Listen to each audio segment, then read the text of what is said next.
Danny Peña didn't know that when his grandmother gave him a gaming console, that years later he'd be playing video games, getting paid for it, and playing a billionaire.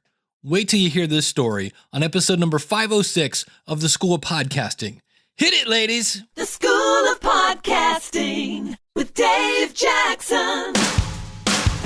Podcasting since 2005, I'm your very own professional podcast mentor, Dave Jackson. Thanking you so much for tuning in. If you're new to the show, we help you massage your message. We help you flatten that learning curve, tackle the technology, face your fears, and get you on the road to successful podcasting. Our website is sooooooo.com. Don't forget, just a little bit of time left here.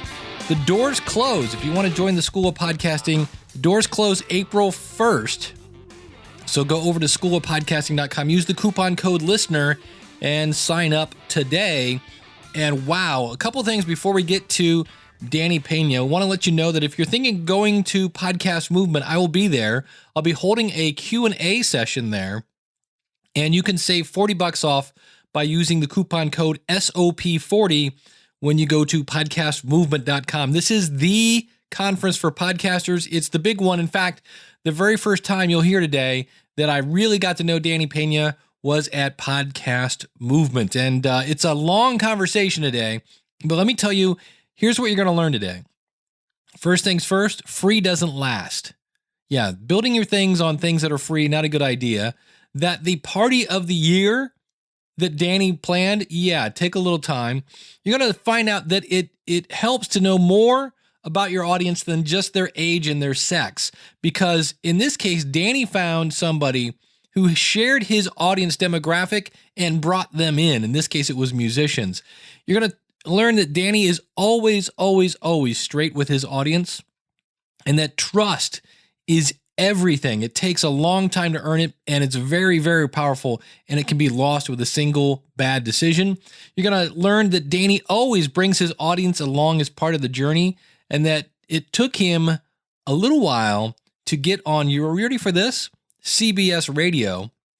We're going to learn some time management tips, like how is it that Danny has a full-time job, a girlfriend, and a podcast, and then flies all over the world to play video games.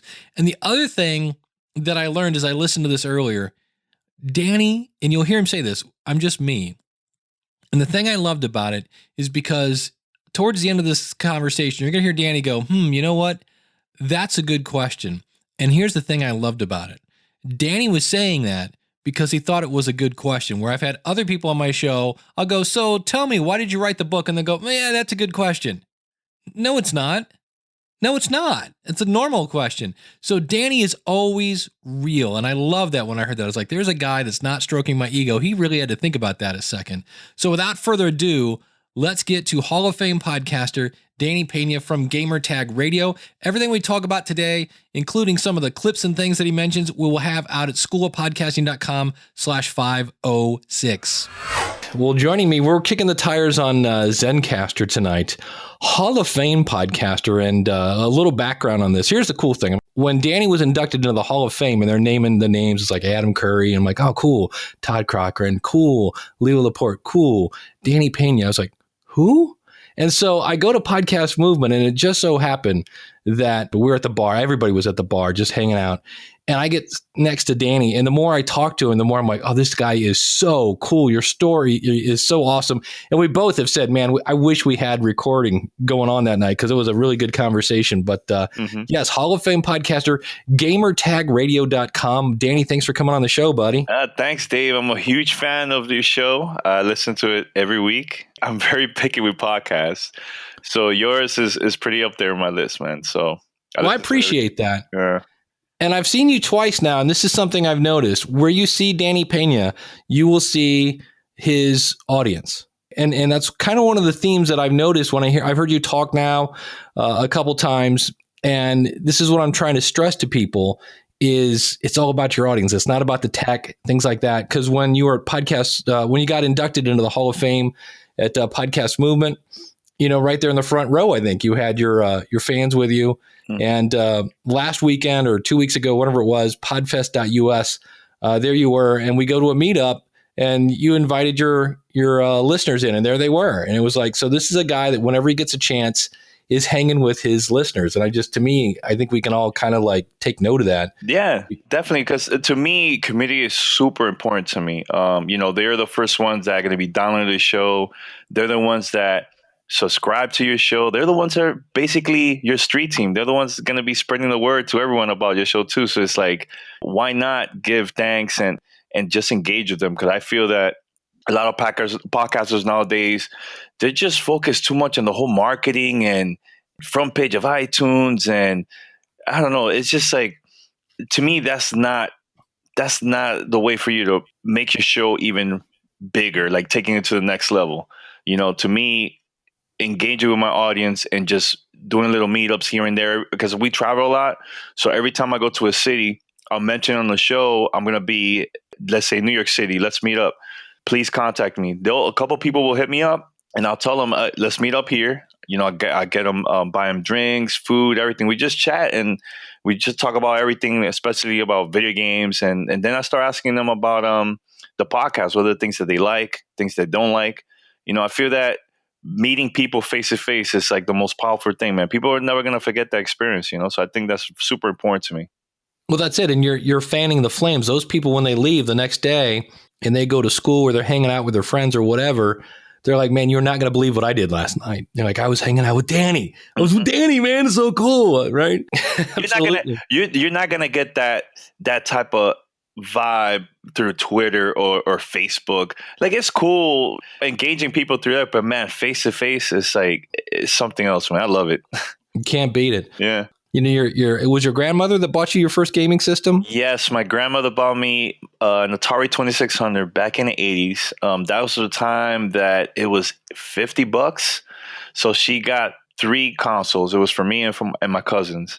So one of the first games that I played from that system was Pac-Man and Defenders. And excellent. That system basically changed my life. Like, she's the reason why I'm podcasting about video games, because of that gaming system. The other thing that's interesting is you started off with like cassette decks and all sorts of stuff. Yeah. Way before there was a podcast. You were making your own little radio shows and you're making a lot of videos. It sounds like you just walked around school all day with a video camera. Yeah. That's one of the things. Like, I always been into video and editing, and the thing is, I didn't have no software or equipment for that. So I remember I will mess around, like we'll do like little movies or music videos, and I'll edit from 2 VCRs and a mixer, because my cousin, he used to be a DJ. So I used his mixer from the turntables, connected to my my VCRs, and just edited my videos like that for a long time. Then I went to TV production. I went to school for that.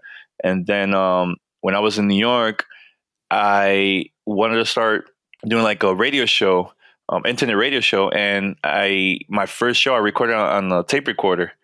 And every time I record from that, I'll connect my radio or tape recorder to the computer, and then convert that in real time, convert that to MP3. And that's how I started doing the whole audio thing online and stuff. So this is the days that there was no iTunes, there was no podcast, no RSS feed like that.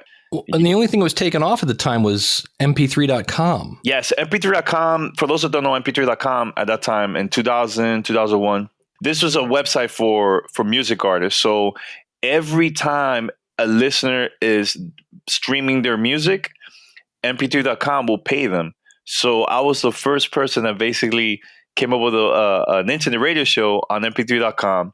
And there was a lot of gamers that were streaming my show or downloading it, and I got paid from that. So my first check that I ever received from that was $500. And this is the time that internet radio was like super new, back in 2001 and stuff. So I was like, man, I could start a business with this. It's like super awesome. Oh my God. I'll take a $500 check today. Forget 2000. But see, now a podcast would get like a $500 check, and they're like, oh my God, I made it. This is, I know you were there at during PodFest, and the reason why I mention those things is because I want to show podcasters that you don't need a super expensive equipment to start a show. Start small and then slowly build it, build it up and buy better equipment and so on later on. But just to me, content is important, man. Content and just community. That's what's gonna help your show. Not because you have like the most expensive mic, So So back then, right, you got your mp3.com station going. What were you doing to build your community back then? Well, back then, it's crazy because I remember I released my first show for this video game called the Fantasy Star Line. It was for those that don't know, it's an online RPG game. So it's me plus 3 other people will get together and do like quests and battle bosses. But the thing was, we used to play this through a 56K modem. There was no DSL, no broadband, nothing of that. It was just strictly 56K modem. But I was playing with other gamers around the world. So I was like, man, I want to talk about this game with other people. And I'm going to invite people online to discuss about the game. So I will record it and I'll post the show online. And then for some weird reason, the community found it and it was everywhere. So like a lot of major gaming websites talked about the show.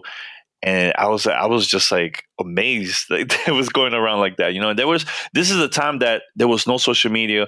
It was strictly forums or Yahoo chat or little things like that. So that's how the word just went around, just like that. So, well, this is the one thing I was always dying to hear, because I remember when mp3.com, it was like, at the time, it was like this huge thing. And this is where I always tell people I always say, someday Facebook might bite the dust, and people are like, oh, you're crazy. It's bigger than a country. And I'm like, I remember, MySpace, and I remember mp3.com. What happened? Because eventually they got sued. They got basically shut down and sold and bought and sued and bought and sold and sued. They basically ran out of money.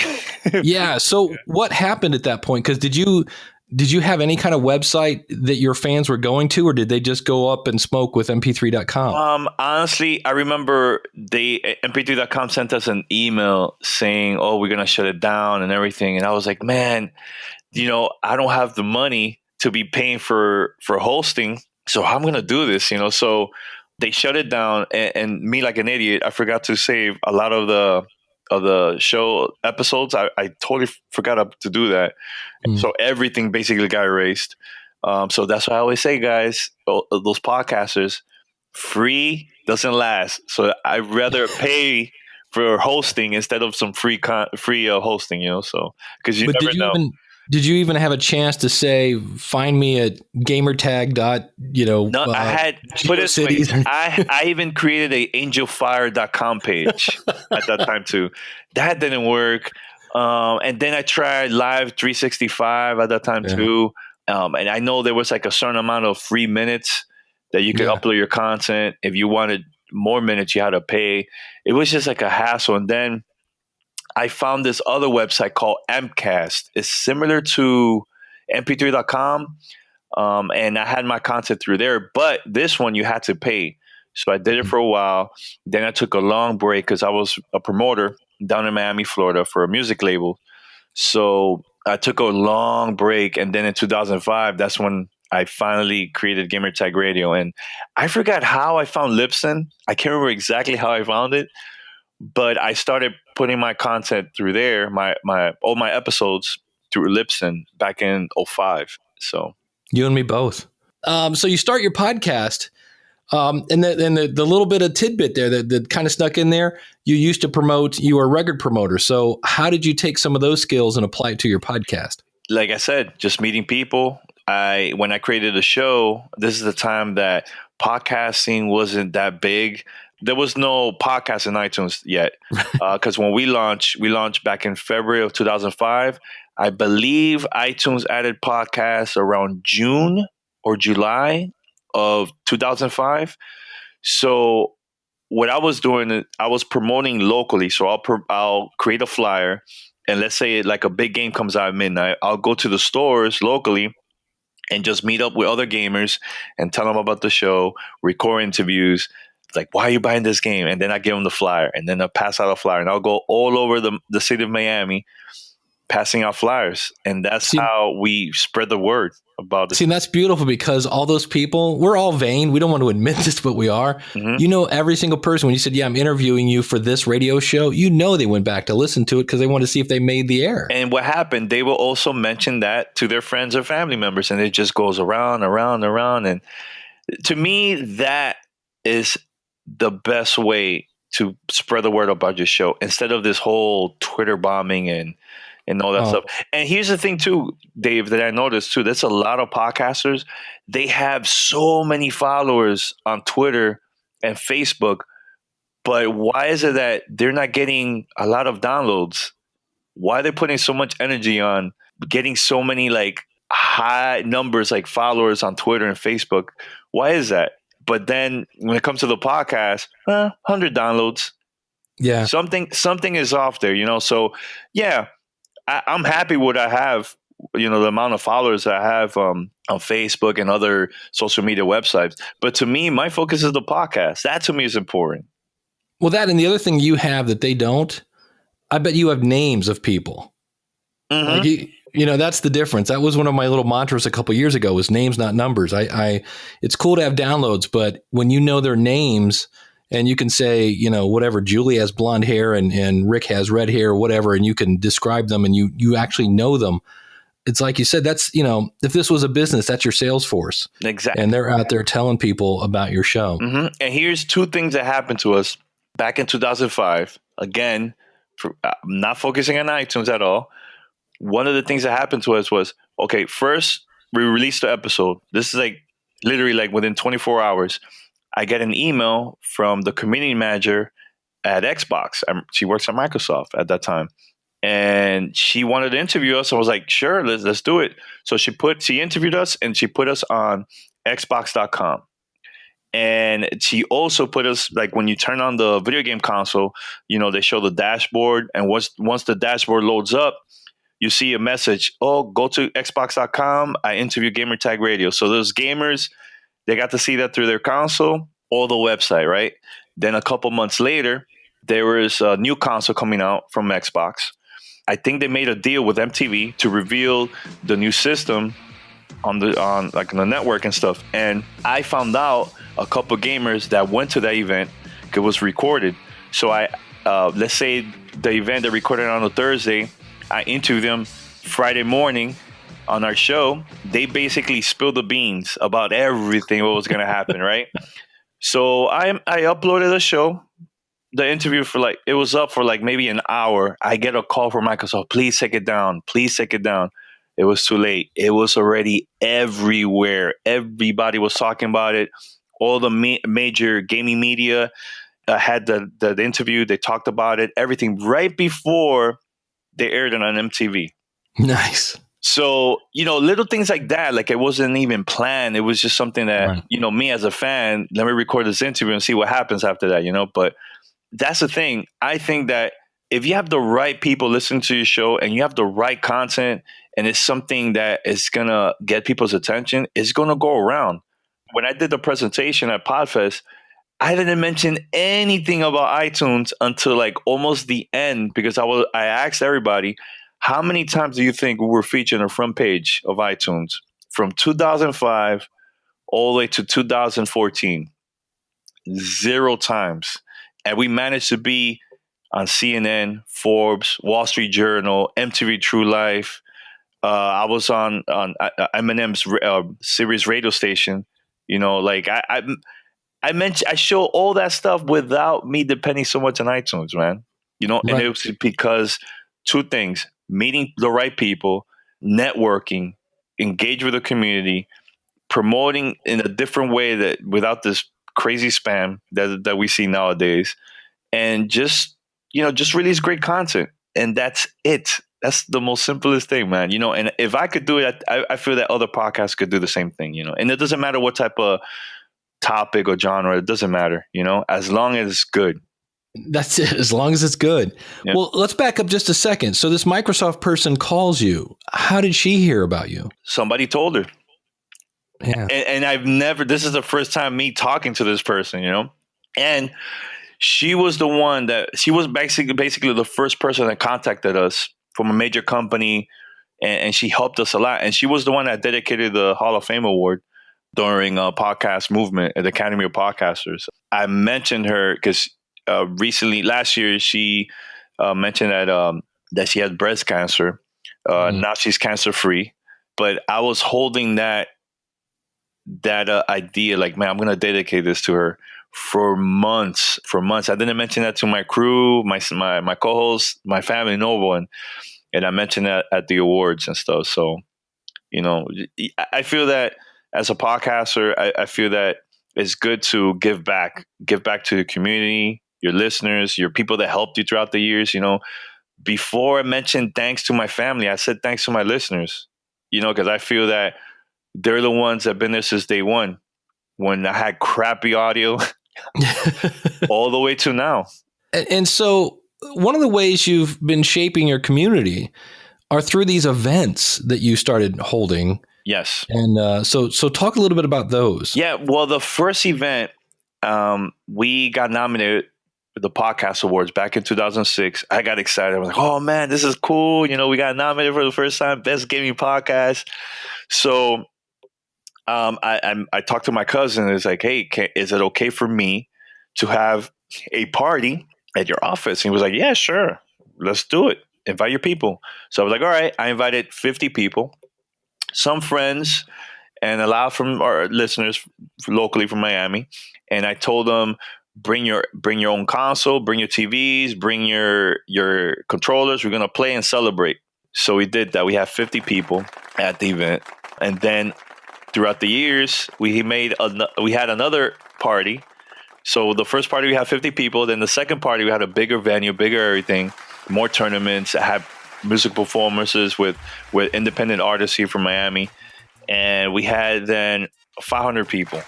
So then from there... So let's hold on a second. Yeah. So this is basically a big party. You got live music. So we're getting our jam on as we're playing video games? Yes. Okay. Yeah. And also a bunch of giveaways. So a lot of companies will send us free games or T-shirts or, goodies to give away to the crowd. And it was totally free. Totally free. So the third party, bigger venue. Now we're in the downtown area of Miami. And we had now more performances, more tournaments, more of everything. And we had 800 people now. Jeez. So then my business partner was like, his name is Pete. He was like, Danny, this is like the day after this party. He was like, dude, let's have a party during Super Bowl weekend here in Miami. I was like, dude, I don't know, man. That's like kind of crazy because, yeah, we're getting our community. They're coming from everywhere, from all over the country. Some even came from like Canada and Puerto Rico. And I was like, it's going to be really, really expensive to fly down here in Miami or get a hotel and everything. How are we going to pull this off? He's like, dude, let's start spreading the word from now. And we did it for like a year. So then we had our party. We had so much stuff that companies were sending us to give away that we had to rent a U-Haul truck just for giveaways.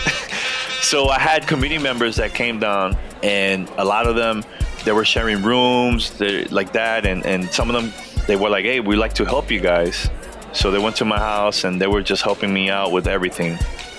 So then I found out that the Miami New Times named us the #1 Super Bowl party to attend during Super Bowl weekend. And dude, let me tell you, I was super nervous when I read that because I was like, oh my God, they put us up there higher than Pepsi, higher than Playboy, higher than a bunch of concerts. And the reason why is because we had it for free, but we got sponsors through gaming companies that were at the event, Twiki Games and EA Sports and so on.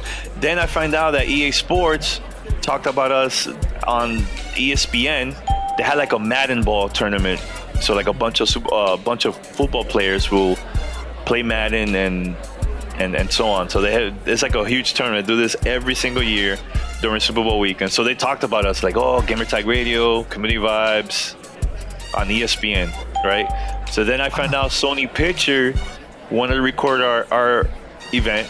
So they also came to the party and they recorded this, and it was all over the world. They had it on Animax and also Sci-Fi in Australia. Jeez. And so we had people lined up 6:30 in the morning. Our party started at 3:30. We had people that came from all over the country, even from Japan and Canada, Puerto Rico. And wait, you just said something that like we just kind of, your party starts at 6:30. Yes. No, actually 3:30. 3:30. And when do people start lining up? 6:30 in the morning. That's crazy. They basically, some of them parked by the club and slept inside of their car waiting for the party to begin. And so how long were you promoting this before it actually happened? Almost a year. Okay, so that's the cool thing. It's like, it's the event. You got to be here. Mm-hmm. It's going to be off the hook. Mm-hmm. That's awesome. Yeah, and we had our party. 1,000 people showed up. Holy 1,000 crap. plus. It was perfect because some of them came for Super Bowl weekend, and it was like the perfect time for them. Oh, we could hang out with Godfrey and everybody else for Gamer Tag Radio. Like it was perfect too, you know, when it comes to that. And then a lot of video game companies got to see that. So 2K Games hired us to have a community party for their game, Mafia 2. We worked with them and Playboy, and we did it in Miami and New York the same week. We had 2 parties, and that was an amazing event. And here's the crazy thing: what happened during the party over there in New York? So we had an Italian organization. I think they're based in either New York or Jersey, one of the 2 places. They were so against about this party because the game Mafia 2, so they were saying that was giving the Italians a bad name. They protested right in front of the party, and they even had a press conference. They had like local news media from New York City. They were there while our listeners, they were there in line waiting to attend the event. They were just waiting for us to open the door and everything. And they were there, dude. The whole time, just more exposure. Yeah, so it was like, all right, whatever, you know, just let them do their thing, you know. So that helped us big time. And yeah, that was like a crazy, crazy ride. Well, how do you plan a party for 1,000 people? Like, do you have to get insurance for that? I mean, no, because the venues, they handle all that stuff. You know, we rent the venue. Sometimes we'll have like open bar. People could, you know, drink whatever they want for like a good hour or so. It's just another way for people to just come to the party. And then I mentioned we also have giveaways every hour. You know, at the end, we're going to give the big giveaway. We'll give away some video game consoles or something. And we have live performances too. So at the same time, we have gamers that come, listeners, and there's some, they're just curious, or they know me or my crew, they'll come, or they know the people that are going to be performing at our show too. So just a combination of all that stuff helps us to get the word out about the party. And at the same time, once they see that, it will make them subscribe to the podcast and learn more about us and so on. You know, the most important thing is for them to come and see what we do behind the scenes, you know? Right. And every one of these is an opportunity to bring value. Again, I want to have a really cool party. I want to have people playing. But what's going to, like, the videos that I show at the presentation, what was the thing that I was showing? The crowd. They were excited. They were screaming. They were jumping. I want them to talk about this because they had a great, great time. You know, they've never seen this before. And yeah, it just goes around, man. You know, it goes around. So, well, and I know a lot of people, you know, on YouTube talk about gaming and things like that. Why? Because you're in now with like Microsoft, you're in with all these different, you know, EA Sports and things like that. What were you doing different, do you think, that maybe some of the other people weren't? I think I was just being me, man. I wasn't doing anything different or anything. It was just being me. And I feel that we are very influential in the gaming community. So a lot of these gaming companies will contact us. They will fly us to like different places around the world or across the country for us to get to see their games, because they want us to talk about their games on our show. So I'll give you a perfect example. Last year, I get an email from EA Games, and they were like, look, we would like to invite you to Sweden because we want to show you the first Star Wars game that's coming out this year before the movie comes out. And I was like, okay. So I went to Sweden And it wasn't like us interviewing them or anything. They just wanted us to see the game and just give them feedback, because they know that we're very influential. So 20 people around the world got invited to the studio. I was the only podcaster there. Everybody else was like YouTubers or live streamers, and all of them are influential too. So they show us the trailer, and we just sat there and talked. Like, we were there all day at the studio, all day. And it took us around Sweden and stuff. And then later that year, two of my co-hosts went to London for another game called Assassin's Creed.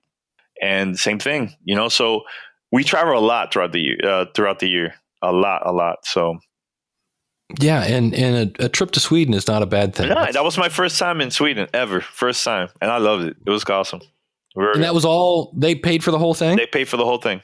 Now, here's the thing that I feel that is very important too. Yeah, I get all these trips, I get all these games. We always mention that to our community because we build that trust. I don't want them to feel like, man, are they giving this game a great review because they got all this stuff for free? That was going to be my question. What happens when somebody gives you a game and you're like, yeah. No, well, we talk about it.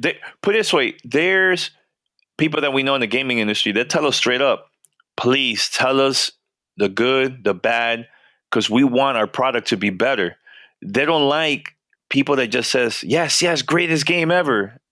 How's that going to help their product? How's that going to help the industry if everybody's just kissing booty, Right. But if you be yourself, that is going to make the community even bigger.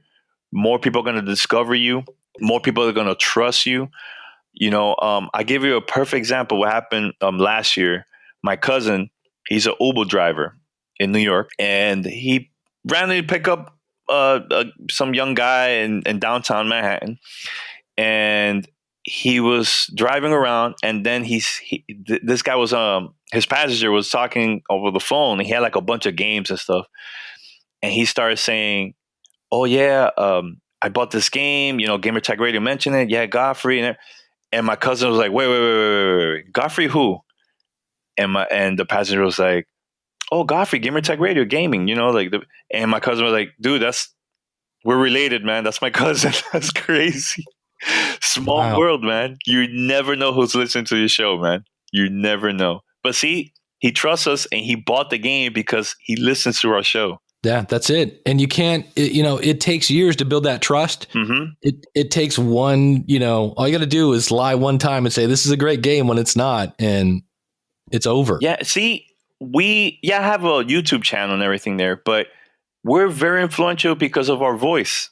Just with that, without showing any images, nothing, no video, people listen to us and they'll go to the store and buy it because they trust us. We build that relationship since day one. I mentioned this so many times. Podcasters, let your listeners be part of your journey. Because if you do that, you guys are going to build something so cool, man, that they're the ones that are going to be spreading the word about your show, about you. That is super, super important to me, Dave. Super important.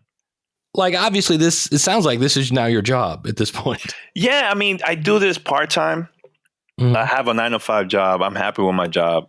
It's crazy because every time I do a presentation, mm-hmm. everybody will ask me at the end, why are you still working? If you guys sign a deal with CBS Radio and you're doing all this stuff, why not do this full time? Look, all my co-hosts, everybody has a job. We're happy with our job, and we do this on the side. We're happy how we're doing things now, and we're getting income from it too. If something happens that I have to quit my job, that's fine. I'll do it, but I'm happy where I have now, man. Super happy. Right, I'm getting paid to play video games. Exactly. Like last year, we signed a deal with CBS Radio. Now, how did that happen? Did they just? This is a very crazy random story. But so I was online on Twitter. It was our 10th anniversary that year coming up and stuff. And then I see CES, for those that don't know, CES is the Consumer Electronic Show they have in Las Vegas. I noticed that I can't remember, somebody retweeted one of the tweets from Play It. Oh, we announced Play It, the new podcast network for CBS Radio. And I was like, oh, snap, this is cool. Then I'm checking. Wyclef is performing at the event and everything, and they're interviewing all their podcasters. And I went to the website, and it was all business and sports. And I was like, wait a minute, where's the gaming stuff, man? So I hit them up, joking around on Twitter. We're like, yo, where's the gaming stuff, man? If you like gaming, hit us up. I have all their stats. We have everything. Just let us know. They hit me up, like, send me everything, and we'll talk. I'm like, all right. So I sent them an email, and I was like, they're not going to hit me up. And then a month later, it's crazy. This is the first time that iTunes put us on the front page of right next to cereal. That was like first time in 10 years. Dave, I am not joking. Within minutes, I get an email. All right, let's make this happen. We would love to have you guys to be part of Play It Network. And I got excited. I talked to my crew. We thought about it. And I was like, look, we've been doing this for so long, just strictly independent. Let's take it to the next level. I think it's time. We talked for a while, and then we announced it a week before our 10th anniversary of Gamertag Radio last year. And we're now one of the top shows of their network. We're up there with like 60 Minutes and Taz and Rap Radar and Ric Flair and 48 Hours. We're pretty up there, man. So, it's crazy. I started doing this using my tape recorder with no equipment, and look now where we're at. I feel that dreams do come true. It's up to us if we really want to take this level and just make it happen, So, and another thing too, we're unique. We're us. We're just being us, man. And we're having fun with this. I'm still doing this like every week we record, and I'm having a blast. I have my crew. We motivate each other, and we're there for each other. We're more than friends. We're like a family. So, well, have you had the same crew the whole 11 years? No, I had different people. Some stay longer than others. Some also got jobs in the gaming industry.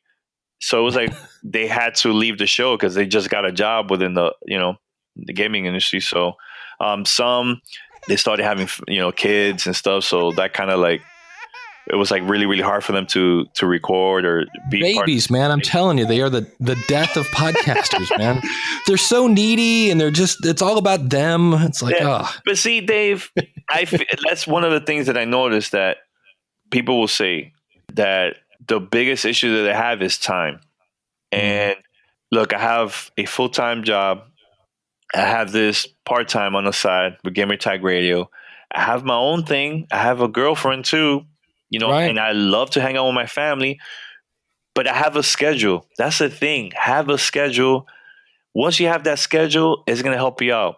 So Thursdays, we record. Saturday morning, I wake up early. I'll edit, and I have time to just chill the whole weekend. Then on Monday, I record again, because we release 2 episodes every week. We used to release 1 episode per week. So it depends on your schedule. You have the right schedule. It's going to help your show. It's going to help you be more organized with everything, So what is something you used to do that there's just no way you're doing it anymore? Because I think part of that, you have to have the discipline to say no to stuff. That's a great question. I think there's some times that I really don't want to record because I'm so stressed or tired, but my crew, they motivate me. Or I see all these emails that we're getting of listeners that they listen to our show from everywhere, from all over the world. I remember there was one guy that called us from Australia. He called our voicemail. He's like, I don't care how much I have to pay. I'm just calling because I want to be on the show. Wow. So like little things like that, it makes me like, man, I want to continue, and just, and then the opportunities that we'll be getting, like with CBS, and then all these gaming companies that contact us. Yeah. Like for us to check out their games and stuff. And just a combination of all that stuff, man, will make me just want to record more, man. So I still feel like the same kid from back in 2001. Still, I feel the same way, man. I haven't Defender. So, Well, the one thing, speaking of playing games, we got to hit the story where Microsoft let you, the thing where you end up with a very rich person. back in 2001, this is like right after 2 months after 9/11. I found out that Microsoft was going to be in town because they were going to promote their new video game console, and this is their first time of them like getting into gaming and stuff. So this is like something really, really big for them. So they rented out this place in New York in downtown, and I showed up because I heard it was a 48-hour competition. Whoever has the most points throughout the 48 hours will get a free trip to Cancun. They get a Jeep. They get money. They get free games, a bunch of stuff. So I was like, all right, I'm going to go. But I'm going to take my video camera and my tape recorder because I want to record some interviews from my show. So I was there with my brother. So I started recording the crowd. The people were in line. They were really, really hyped. And then I went up to Microsoft and I asked them, is it possible for me to get a media badge for my internet radio show? They looked at me kind of crazy, like, internet radio show? What? And so they gave it to me. I had no business card. It was like so ghetto, you know? So then it's crazy. Then after that, I started recording interviews and I was going to the VIP lounge and everything. And I went up to one of their employees that were promoting the Xbox, and I interviewed Microsoft to be on their show. That was something cool. I was super nervous. I don't know what the hell I was doing, but I recorded everything on cassette. So then I was there for 48 hours, Dave. I didn't sleep anything. I was eating Taco Bells because Taco Bell sponsored the event. So I was eating quesadillas throughout the whole weekend. And so then at the end, they surprised us. They're like, all right, everybody's getting a free console. You know, it was only 15 of us out of 1,000 people that stayed. I was super tired. So then Nintendo came to town, same thing. I recording a bunch of people. They came like a week after Microsoft. Then a couple of days later, I get a call from Microsoft. Danny, we're going to have an event in downtown. We would love for you to come and be part of the event. And plus, you have the console. Nobody has it. We would like for you to talk about it to the media. I was like, all right, I'll go. So this is the time where, I don't know if you've been to Toys R Us in Times Square, but this is when Toys R Us was still under construction. So Microsoft had to get special permission from the city of New York for them to have this event in New York in Times Square. So I showed up. They completely shut down Times Square. It was like all green. They had like logos everywhere. Right. I go inside and they put us, they took us downstairs and they told us, oh, you guys are going to be playing with Bill Gates. Don't submit your resume. It's like that, joking around. He's like, just be yourself, have fun. You guys are going to be talking to the media and you're going to be playing with Bill Gates and all of you are going to meet him. I was like, all right. So I got to meet Bill Gates, a kid that just started recording this on a tape recorder. And I got this huge opportunity back in 2001. Wow. So did you beat him? Yeah, he's not really a gamer. Yeah, I was gonna say, I would think that he's not a gamer like that, but he was cool. We were playing like family games, party games, stuff like that. Right. We had a great time. You know, he was really, really cool. One thing that happened though, which I never talked about this at my presentations and stuff, but you know, I had my tape recorder. You know me, I have to have that everywhere. So I had it, and the media was asking him questions. So I took my tape recorder. I'm like, all right, I'm going to ask questions too. So I thought it was okay. So I started recording and stuff. And I can't remember what I asked him. And he was like answering my question and everything. One of his PRs got to see it. She came, took my tape from my recorder and never gave it back to me, man. She's like, no, you can't record. I was like, oh my God, it was a great interview too, man. You know, it was me and the media and I'm the only person recording it, you know, but yeah, that was something. That was a you tried, man. I tried. That is awesome. Well, how long does it take you to like put together a show? It takes a while, man, because we all record locally because we use Skype. We have the same mic, same recorder and everything. So we all record locally and we do a countdown. And then when I start editing, I sync it. So it sounds like we're like in the same studio. That's one. So it takes me like depends, an hour or two, an episode. Now, if it's like an event, let's say I go to LA, we go to CBS Radio LA, the studio over there. I book it for like the whole week, and we could also record at the studios anywhere across the country. We could record. So Nice.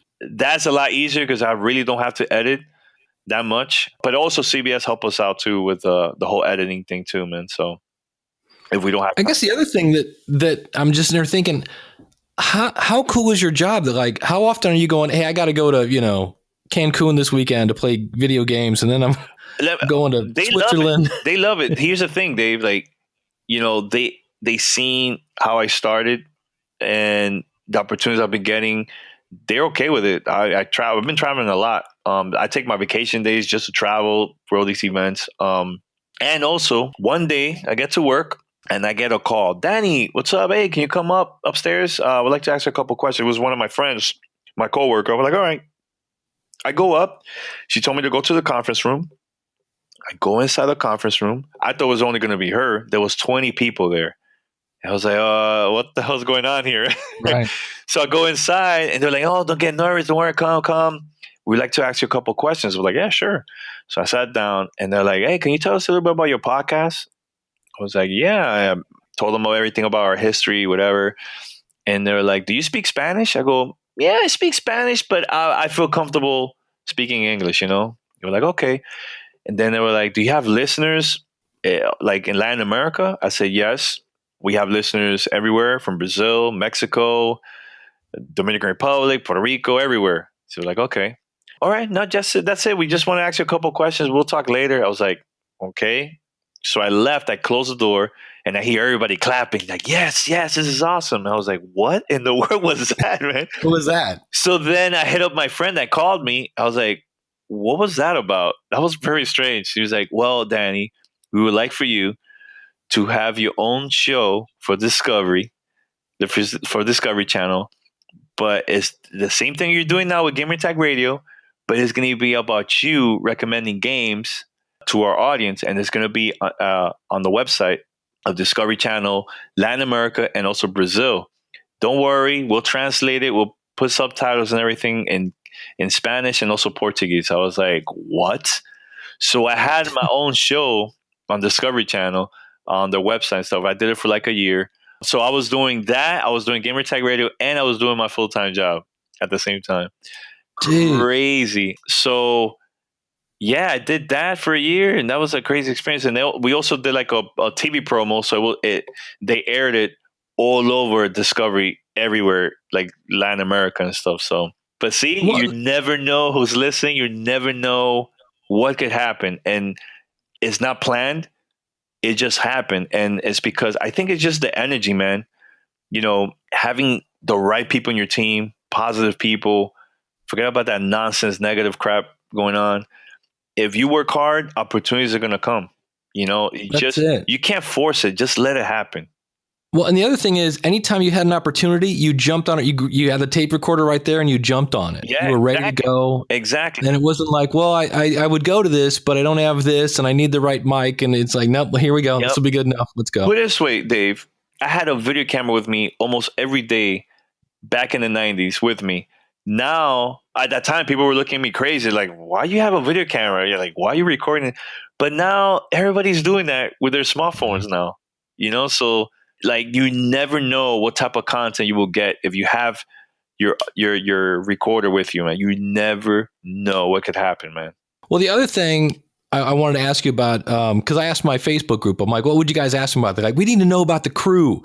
So, and what they mean by that is obviously you guys are successful. You have some money coming in. How did you set that up? Because that could always be a source of frustration or whatever if somebody thinks they're getting dissed and things like that. How did you set that up to where to avoid that? Yeah, we've been good with that, man. Like I said, it's having the right people with you. Like I said, we're like family. We basically have funds for our website, the podcast, if we have to travel and stuff, and we have funds that for us. So, like I'll give you a perfect example. I really don't talk about this that much, but like we had enough money that we took it for like ourselves. And we, got like stuff for ourselves, for the family, for Christmas. We worked really, really hard last year. We had zero vacation. We had an episode every single week, and then we started doing 2 episodes every week. So yeah, like our funds, we're really really happy with the stuff that we have gotten, like money wise, and we do it the right way, man. It's not something. As long my crew, all of us, we're happy with what we have, and how we're gonna split it or so on.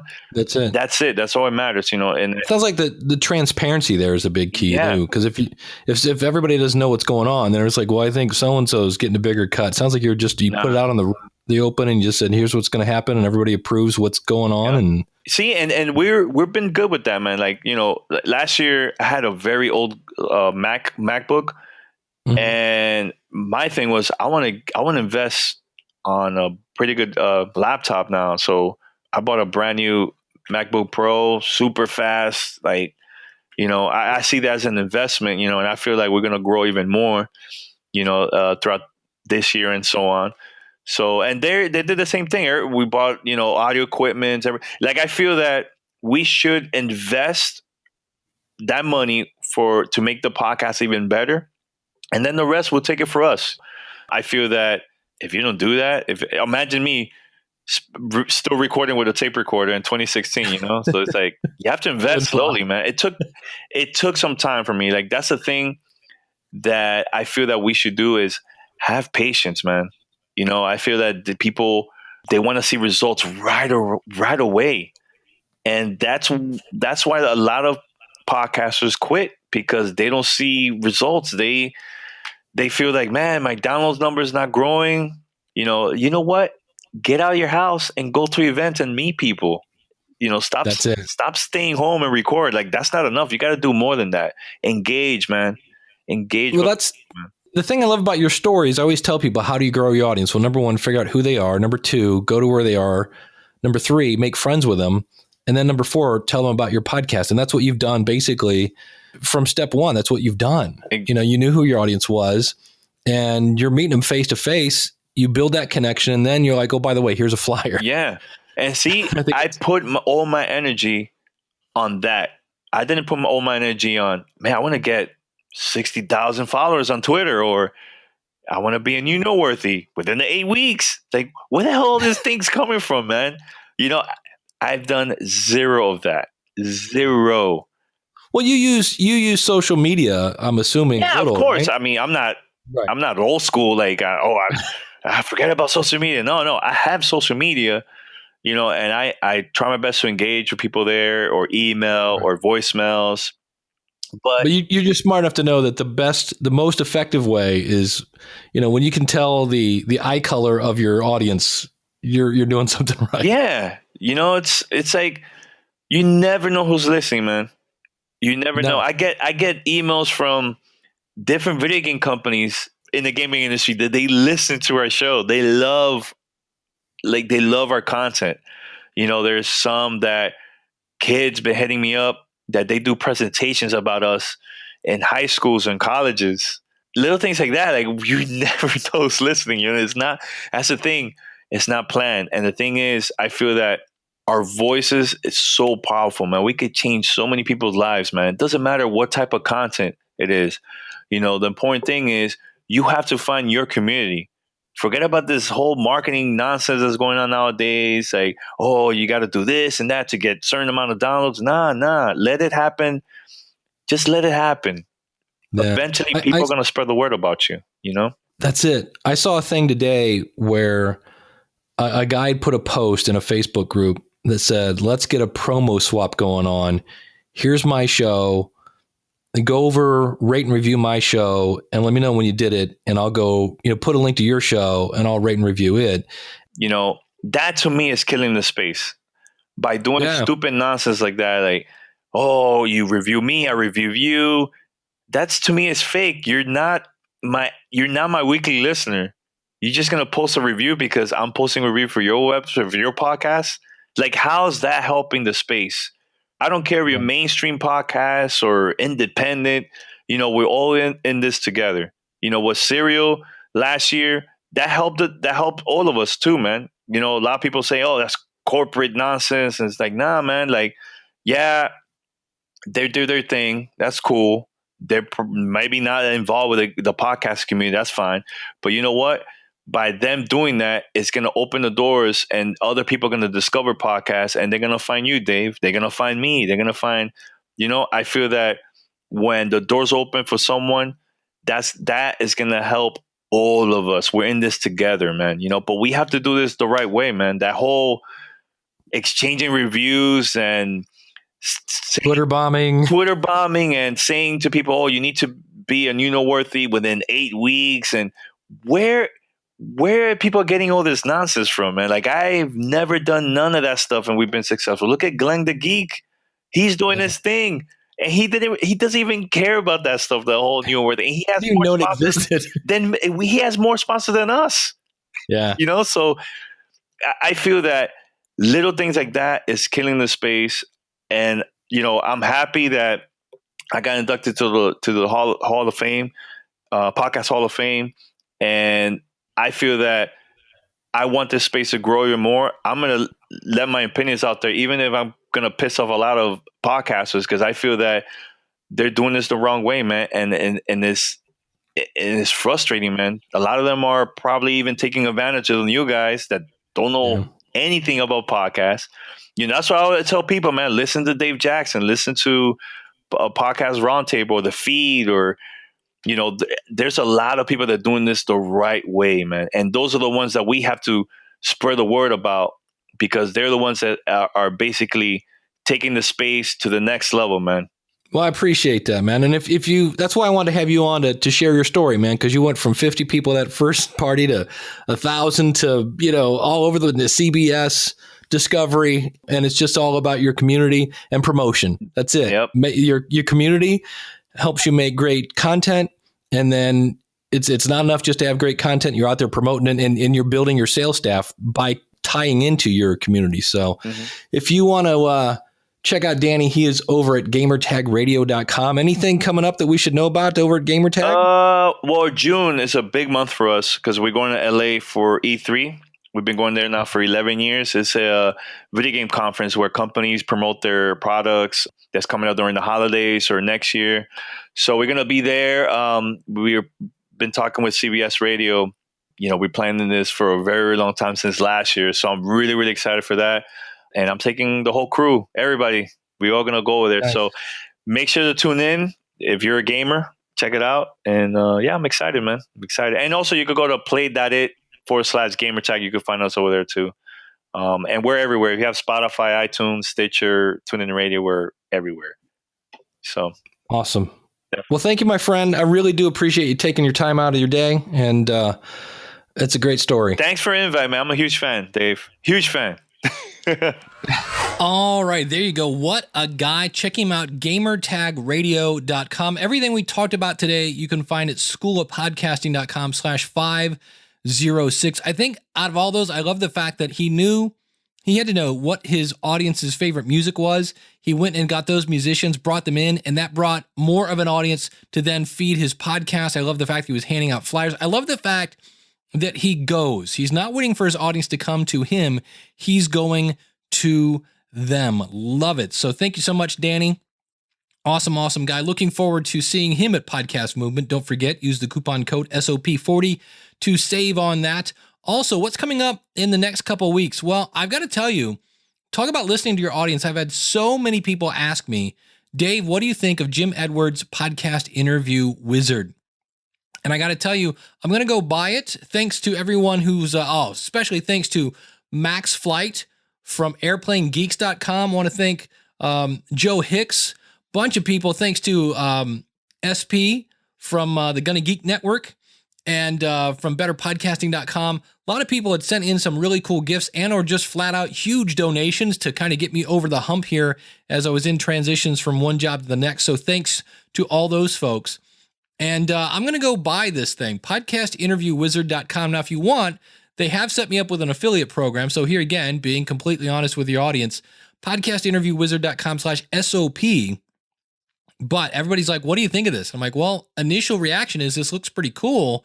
I'm going to actually go buy it, and I will let you know what I think about it next week, as well as I purchased the Coolcast player This is a WordPress plugin that really makes really pretty players, for lack of a better phrase, on your website. So I'll be playing with those, and I'll also be featuring some insights from you guys. A lot of people have really liked the last couple episodes. Apparently everybody loves to listen to me rant.